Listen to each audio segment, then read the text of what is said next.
Poesia por acaso. Sem inspiração estou agora, tento atiçar a imaginação, mas ela demora. Não consigo pensar em algo que faça rimas, é como querer acertar o alvo, com a flecha apontada para cima. Não acho um bom assunto, que se organize bem em versos, mesmo sabendo que no mundo há 1000 assuntos diversos. Que coisa chata, não consigo imaginar. Isso quase me mata porque é horrível não poder pensar. Mas espere um momento, mesmo não tendo um tema, seja estas frases vou relendo e vejo que é um poema. Por Clarice Pacheco. Olá, queridos ouvintes do nosso amado podcast Quebra-Cabeça. Aqui é o Felipe. E aqui quem fala é a Lara, e é um prazer ter vocês aqui com a gente hoje. Hoje eu e o Felipe vamos falar sobre 2 filmes do estúdio Ghibli. Meu Amigo Totoro e A Viagem de Chihiro. Que vai ser bem interessante porque eles estão muito baseados na cultura oriental, então eles são literalmente uma grande viagem, assim, e vai ser bem interessante comentar esses 2 filmes. Mas, antes da gente começar, por favor, nos sigam no nosso Instagram, @podcast_quebra-cabeça, e interajam um pouquinho com a gente. E, bueno, vamos começar a falar sobre os filmes. Eu acho que a gente pode começar pela Viagem de Chihiro. Para aí, Lara, que antes de mais nada, nós temos que anunciar para os nossos amados ouvintes que nós estamos agora também no Deezer e no Apple Podcasts. Então, nós estamos mais do que fino, nós estamos muito fino agora. Então vão lá e nos acompanhem, que em seguida a gente já vai postar tudo nas nossas redes sociais. Uma breve atualização desse nosso amado episódio 20. Eu acho que a gente pode começar então pelo filme A Viagem de Chihiro, que ele literalmente é uma viagem, assim. E o que eu acho muito engraçado é que pra te entender o que acontece no filme, tu tem que fazer uma certa pesquisa ali, porque tu tem que entender que a personagem viajou pro mundo dos espíritos, que o túnel que ela e a família atravessam dá pro mundo espiritual, que aí que tu tá falando de espíritos, e isso tudo é muito comum na cultura japonesa, o espírito do rio, o espírito não sei o quê, mas se tu não dá essa pesquisadinha básica, é uma bela de uma viagem esse filme. Não, se tu não tem nenhuma introdução sobre cultura oriental, digamos assim, é uma baita de uma viagem, né? Porque é completamente sem noção, assim, o troço. Eu olhei e te juro que nos primeiros 20 minutos eu tive vontade de desistir de ver o filme. Primeiro que ele demorou uma vida pra começar, né? Como se arrastou. E depois que começou eu fiquei tipo, oi? Como assim? Limpeza de bacias? Não faz sentido nenhum. Eu tenho que dizer que eu me senti assim com relação a Meu Amigo Totoro. E aí vale entender aqui que A Viagem de Chihiro é um filme que eu gosto e eu indiquei, e o Felipe gosta de Meu Amigo Totoro. Então a gente resolveu falar dos 2 no mesmo podcast. Mas o que acontece? Eu concordo com isso e eu acho que isso é normal nos filmes do estúdio Ghibli. Essa questão de contar a história de forma mais lenta, de ter cenas em que não está acontecendo nada, basicamente. Tu tem, sei lá, algumas cenas, tanto no Meu Amigo Totoro quanto na Viagem de Chihiro, que são só de contemplação, de trilha sonora, e isso pode parecer chato quando tu tá acostumado com o frenesi de Hollywood. Então, eu acho que é um ponto interessante é uma forma de fazer filme diferente. E A Viagem de Chihiro eu gosto muito, porque foi um filme que eu vi na infância, e depois eu descobri que é um filme que é a única... Eu acho que foi a única animação a ganhar um Oscar. E não um Oscar de animação, mas um Oscar de melhor filme. Então, assim, eu gosto, mas é aquela coisa. Se tu não sabe nada de cultura oriental, só vai na viagem, aceita o filme, abraça o filme e aceita que os pais viraram porcos, mas se tu olhar por baixo disso, tu pode até ver uma certa viagem de amadurecimento. Crítica à sociedade do consumo? Não, uma crítica da sociedade de consumo também. Eu levei muito como uma crítica pra isso. Eu concordo com isso. Eu concordo com isso. Principalmente quando tu fala do personagem aquele, o Sem Face, que ele fica oferecendo ouro pras pessoas. Quando as pessoas aceitam ouro, ele vai ficando maior, ele vai ficando cada vez mais ganancioso. Mas quando as pessoas não aceitam, aquilo assusta ele, aquilo tira poder dele. Então isso é muito interessante porque a Chihiro recusa o ouro. A Chihiro não se torna um porco porque, diferente dos pais, ela não comeu a comida que era para os espíritos. Então tu tem essa questão de uma crítica a gente só querer consumir, consumir, consumir e consumir.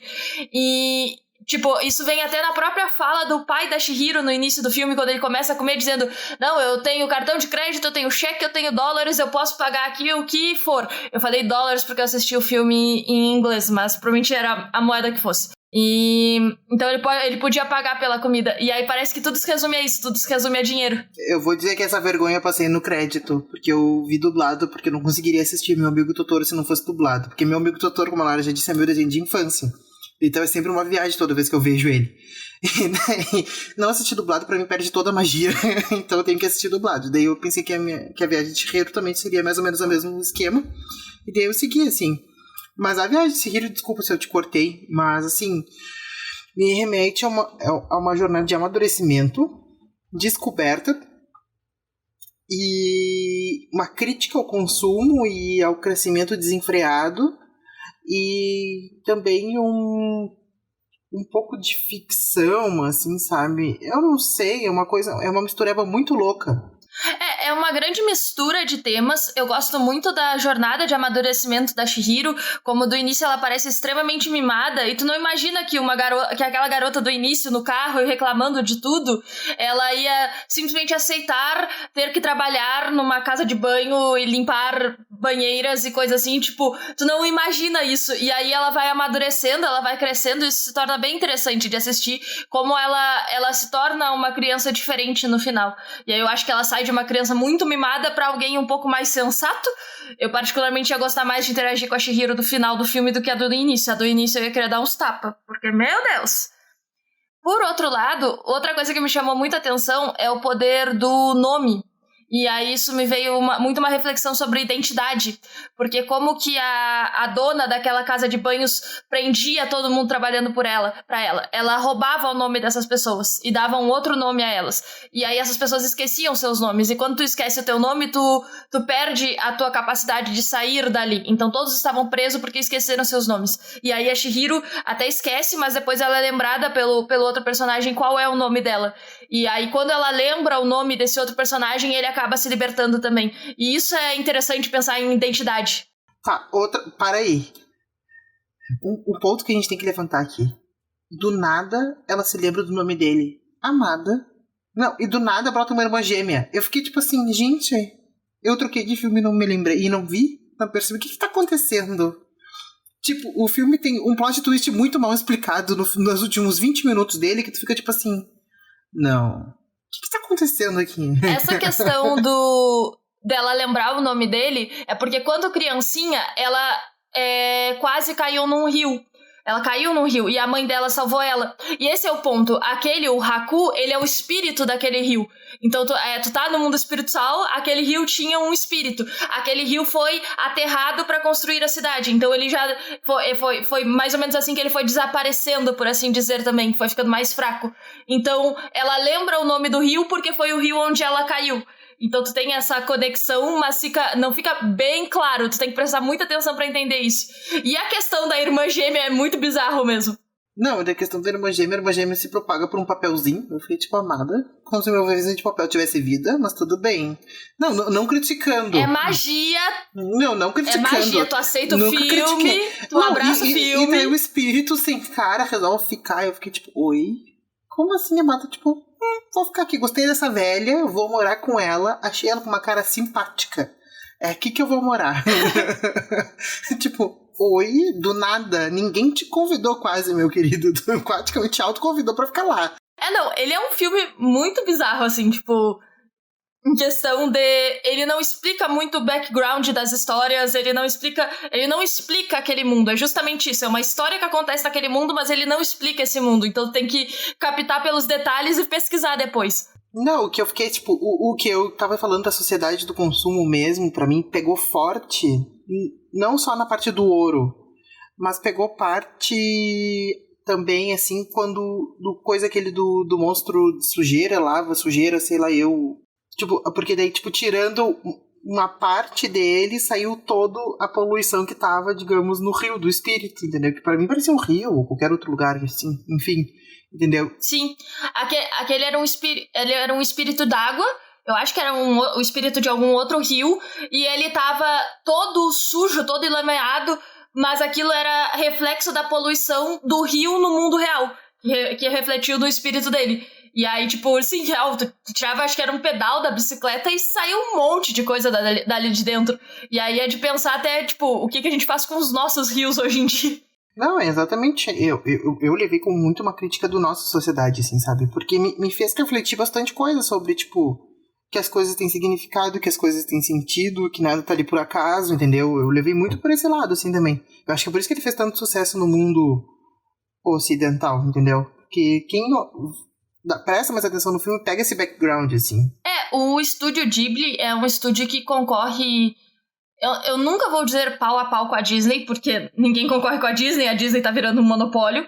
Mas ele é um estúdio de animação que, quando surgiu, a Disney ainda não tinha o tamanho que tem hoje, e eles concorreram muito, e ele trouxe muita inovação. Ele apresentou o anime, que é o tipo de animação japonesa, pro mundo. E aí isso abriu o mercado de animação japonesa pro mundo, pros animes e outros tipos de produção.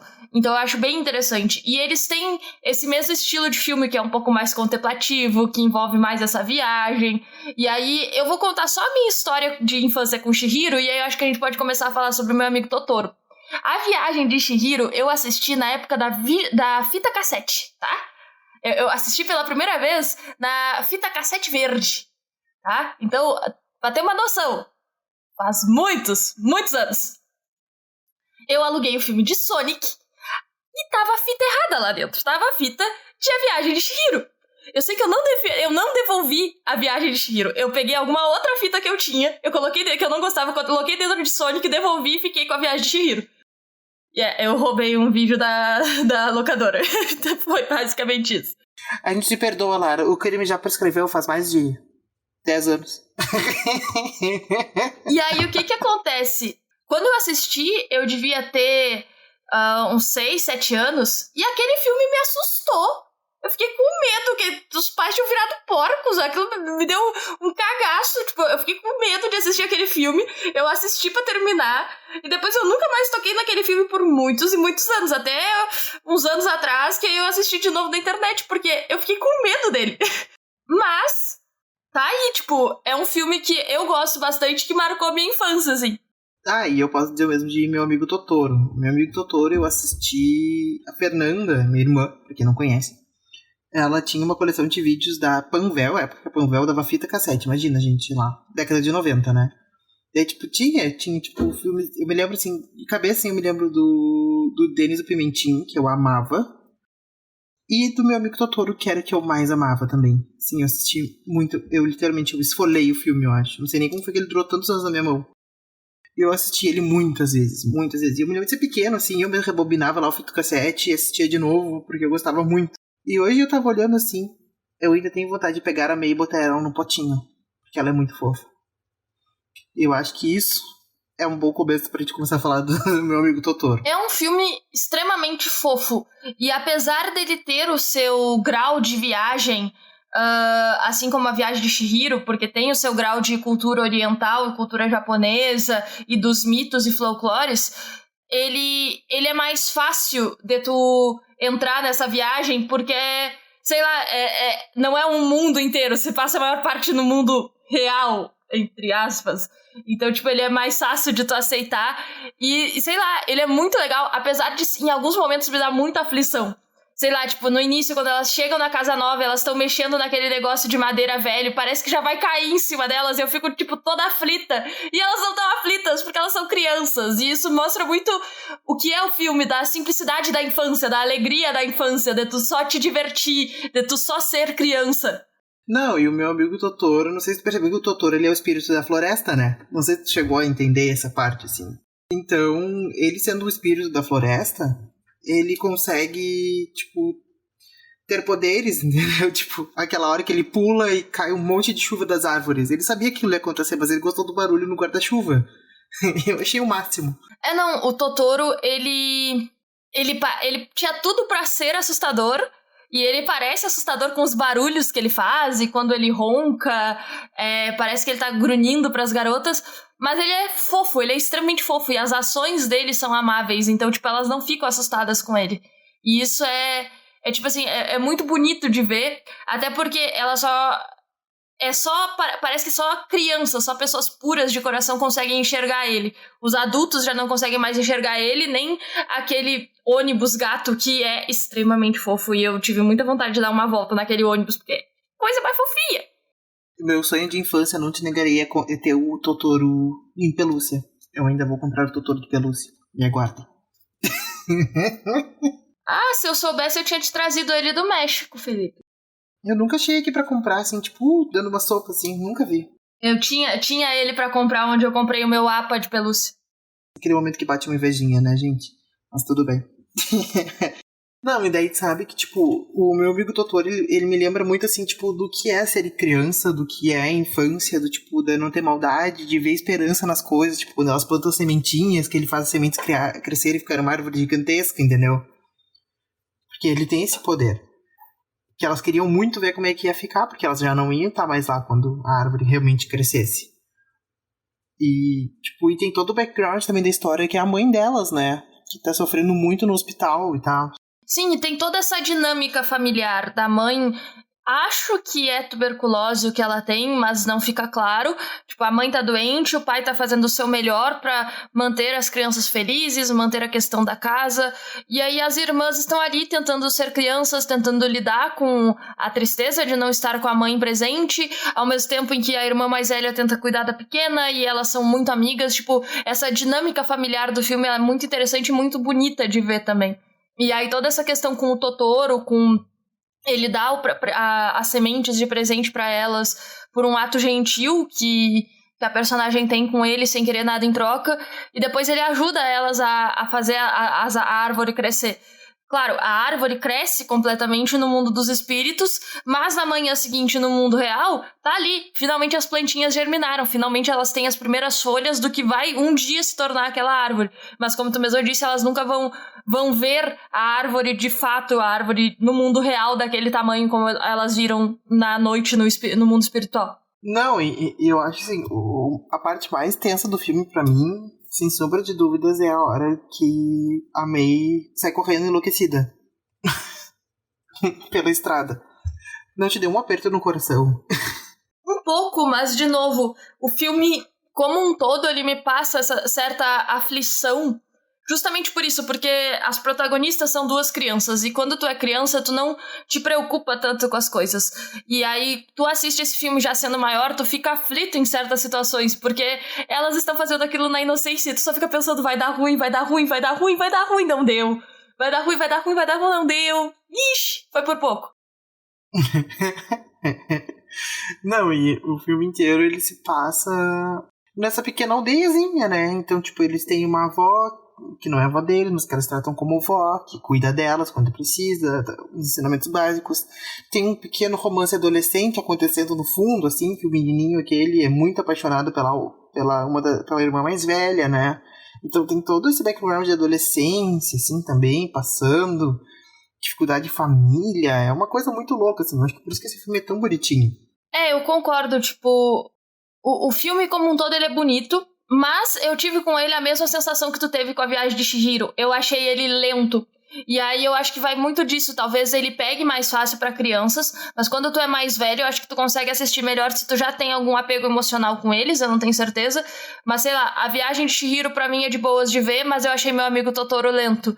E tu acha Meu Amigo Totoro de boas de ver, mas acha A Viagem de Chihiro lento. Então eu acho que vai muito do afeto que a gente tem com cada filme. Ah, não, com certeza, sim, mas eu fico, assim, a recordação de, tipo...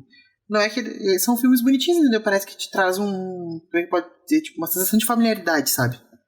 Tipo, que quando tudo pode dar errado, também pode dar certo, entendeu? Quando tu acha que tudo tá perdido, tem uma esperança. Sim, com certeza. Não, eu gosto bastante dos dois filmes. E eu gosto dos filmes do Estúdio Ghibli. Eu tenho vontade de ver mais filmes desse estúdio, porque eles têm essa pegada diferente. Mas eu não acho que é o tipo de filme que eu assistiria todos os dias, justamente por eles terem essa pegada mais lenta, mais contemplativa. Mas eu gostei bastante de ambos. Não, umas paisagens bonitas, né? Que filme pra ter umas paisagens bonitas? Sim, com certeza. Não, tem muito isso. Tem uma arte muito bonita, uma animação como um todo muito bonita, e tem essa coisa das paisagens, de um momento de contemplação. e que é pra te só sentir. E aí eu acho isso muito interessante no filme, e não é algo normal de tu ver em outras animações, em outros filmes de Hollywood, coisa assim, não é normal tu ter esses momentos.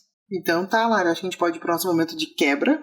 E eu quero saber o que tu vai indicar pra todo mundo ver, ou ouvir, ou ler, sei lá. Show! Então, eu tenho 2 vídeos pra indicar. Um deles é do canal Mikan, com 3 N's no final, que é a cena em que nada acontece. É importante. Que vai trazer essa questão do vazio e vai usar a viagem de Chihiro como exemplo. E eu gostei muito de assistir e me ajudou muito a entender um pouco o mood dos filmes do Estúdio Ghibli e um pouco também da história do filme A Viagem de Chihiro. E por final, eu vou indicar outro vídeo que é do canal Elegante, que é o significado da viagem de Chihiro e quem era o Sem Rosto. E são os 2 vídeos que eu tenho pra indicar porque me ajudaram a entender também o filme depois e me trouxeram mais algumas curiosidades sobre o filme que eu gostei bastante. Bom, o que eu tenho pra indicar hoje é que vocês assistam os 2 filmes. Porque eu sinceramente não consegui pensar em nada mais enquanto eu assisti os filmes, senão em Que Volta à Infância. E eu espero que vocês tenham o mesmo sentimento que eu tive assistindo os filmes, assim. Então, eu acho que eu não tenho nada mais pra indicar hoje, assim. Por incrível que pareça, me faltam palavras. Bueno, beleza, eu acho que é isso. A gente se vê no nosso próximo episódio. Foi um prazer ter vocês aqui com a gente hoje. Foi um prazer, gente. Um beijo. Beijinhos.